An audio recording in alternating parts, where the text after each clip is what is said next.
मनाला सामर्थ्य प्राप्त करून घेता येत नाही. आता प्रश्न असा विचार का काय मन एकाग्र का नाही होऊ शकत? अहो मन एकाग्र कसं होणार दरवेळेला? कारण तुमचं शरीर पंच ज्ञानेंद्रियांद्वारा मनावरती सत्ता गाजवत असतं. महासत्ता हा शब्द आपल्याला चांगला माहितीये. तर ही महासत्ता शरीर पंच ज्ञानेंद्रियांद्वारा आपल्या मनावर गाजवत असतं. म्हणजे काय होतं? मनाची किरण एकाच वेळी सटासट इकडून तिकडे विखरून टाकली जातात. 12 वाटा मन धावत आहे म्हटले ना, ते असं.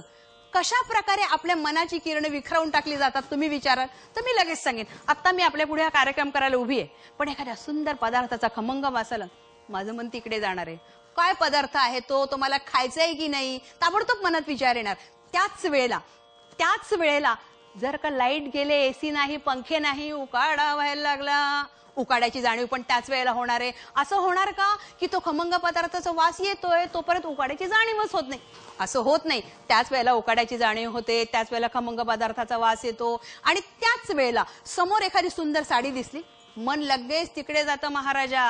मन लगेच तिकडे जातं हो आपोआपच. आणि विचार येतो मनात, केवढ्याची साडी असेल, सेल मध्ये घेतली का दुकानात घेतली, माझं बजेट किती आहे, ही साडी केवढ्याला मिळाली असेल, अहो एवढंच नाही, ही शेड माझ्याकडे आहे किंवा नाही, काय विचारू नका. एका वेळेला किती तरंग म्हणून मनात उठवून देतं हे शरीर पंच ज्ञानेंद्रियांद्वारा. ते आपण बघितलं. अहो पंच ज्ञानेंद्रियांद्वारा शरीर मनाची किरणे इकडे इकडे इकडे इकडे विखरवून टाकतं. अहो मग कशी एकाग्रता होणार?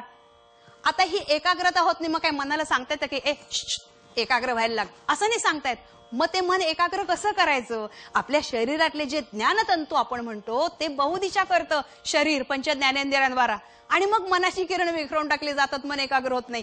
मग हे बहुदिशा झालेले ज्ञानतंतू एक दिशा करण्याचं काम कोण बरं करणार? स्पंदनानंतरचा घटक मनःशक्ती.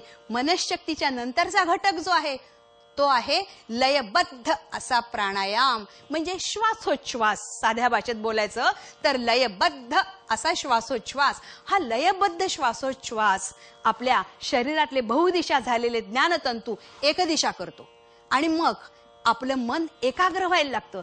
आणि एकदा का मन एकाग्र व्हायला लागलं की ह्या मनाच्या एकाग्रतेची लेव्हल वाढवण्याचं काम कोण करतं?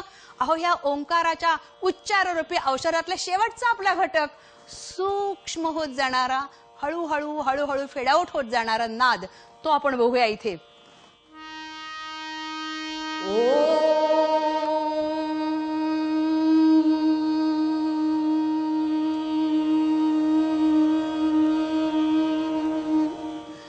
असा हळूहळू सूक्ष्म होत जाणारा नाद आपल्या मनाच्या एकाग्रतेची लेव्हल वाढवतो, आणि तीव्र एकाग्र झालेलं आपलं मन आपल्या आत्म्याशी संपर्क पावतं, आणि आपला आत्मा हा त्या परमात्म्याचा एक भाग असल्यामुळे कुठलाही मनोवांछित हेतू साध्य केला जातो, पूर्ण केला जातो.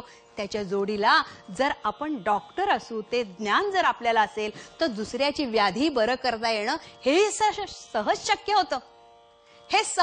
होतं. हे आपण बघितलं. अशा प्रकारची ही वैज्ञानिक तर्कसंगत मीमांसा आपण बघितली. ओंकाराच्या उच्चाररूपी औषधातले घटक बघितले.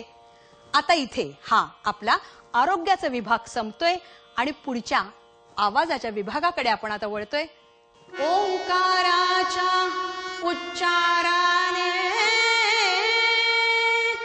दोषवाणीचे जाती, ओंकाराच्या उच्चाराने दोषवाणीचे जाती, सुस्वर कंठे जीवन गाणे, सुस्वर कंठे जीवन गाणे, गाता ये प्रचिती,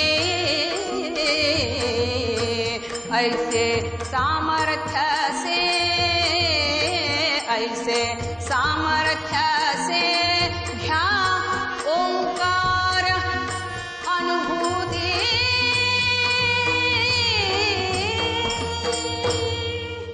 मंडळी, वाणी दोष, वाचा दोष हा म्हणता दूर होतात. म्हणजे कसे? ओंकाराच्या उच्चाराने दोष वाणीचे जाती, आणि सुस्वर कंठे जीवन गाणे, गाता येई प्रचिती. वाणी दोष, वाचा दोष हा म्हणता बरे होतात. अगदी आवाज सुरेल होतो, नसला तरी येतो, तिन्ही सप्तकात चापल्याने फिरतो, त्या आवाजाला एक प्रकारचा घुमारा येतो, म्हणजे वजन येतं, पण गोडव्यासहित. एवढंच नव्हे तर स्वरयंत्राचा, स्वरतंतूंचा झालेला पॅरालिसिस सुद्धा त्यांनी बरा होतो. इतकं ह्या ओंकाराचं महत्व आवाजासाठी आहे. असं मी तुम्हाला नुसतं सांगते असं नाही, प्रत्यक्ष मी अनुभवलंय, कानाने ऐकलंय आणि डोळ्याने बघितलंय. मंडळी, ह्या डॉक्टर करंदीकरांची ज्यावेळेला वडाळ्यामध्ये आलेले होते, वडाळ्यामध्ये त्यांनी एक खास वर्कशॉप घेतलेला होता बघा. आता वडाळ्यातला वर्कशॉप खास घेतलेला, त्या वर्कशॉपला मी हजर असण्याचं काय कारण? त्या वर्कशॉपला मी हजर असण्याचं कारण एवढंच आहे की डॉक्टरांच्याकडे त्या वर्कशॉपमध्ये आलेल्या लोकांच्या मध्ये, आलेल्या पेशंटमध्ये ज्या महिला पेशंट असतील त्यांना डायफ्रॅमॅटिक ब्रीदिंग म्हणजे उदर श्वसन हे शिकवणं आणि त्यांचं ते डायफ्रॅमॅटिक ब्रीदिंग म्हणजेच उदर श्वसन हे बरोबर येते की नाही हे बघणं, हे असिस्ट करण्यासाठी मी डॉक्टरांच्या बरोबर होते. डॉक्टरांचे असिस्टंट म्हणून मी तिथे होते. मी ज्या दिवशी डॉक्टरांना असिस्ट करायला गेले ते तो दिवस मुख्यत्वे करून वाणी दोष, वाचा दोष म्हणजेच बोबडं बोलणं, तोत्र बोलणं, अडखळत बोलणं ह्या लोकांसाठी होता. नाहीतर एरवीच्या दिवशी डॉक्टरांकडे निवेदक, गायक, नट असे सगळेजण आले होते. मी ज्या दिवशी गेले त्या दिवशी तो दिवस नेमका ह्या बोबडं तोत्र बोलणाऱ्या, अडखळत बोलणाऱ्या लोकांसाठीचा होता. तिथे मी जे बघितलं ते स्वतः बघितलं, कानाने ऐकलं, म्हणून मला पटलं. नुसतं सांगोवांगी असतं तर कदाचित पटलं नसतं. ज्यांना बोलण्यामध्ये दोष होता, म्हणजे जे अडखळत बोलत होते, तोत्र बोलत होते, म्हणजे स्टॅमरिंग, स्टॅटरिंग असं म्हटल्यावर पटकन कळेल नाही का, ह्या लोकांसाठी तो दिवस होता. आणि तिथे 4 तासामध्ये डॉक्टरांनी असं काय केलं तेच आता मी आपल्याला सांगणार आहे. 4 तासाच्या कालावधीमध्ये, 4 तासाचा कालावधीच का, तर मुंबईतल्या माणसाची मानसिकता, कोणी अमृत द्यायला लागला आणि वेळ लागणार असेल तरी सुद्धा ते म्हणतील नको आम्हाला अमृत. हा वेळ हा फार महत्वाचा आहे जो आज मला तुम्ही दिलेला आहे. सांगायचा मुद्दा काय की आपल्याला ह्या अडखळत बोलणाऱ्या, तोत्र बोलणाऱ्या लोकांना डॉक्टरांनी 4 तासात ठाकठीक कसं केलं हे मी आपल्याला सांगते.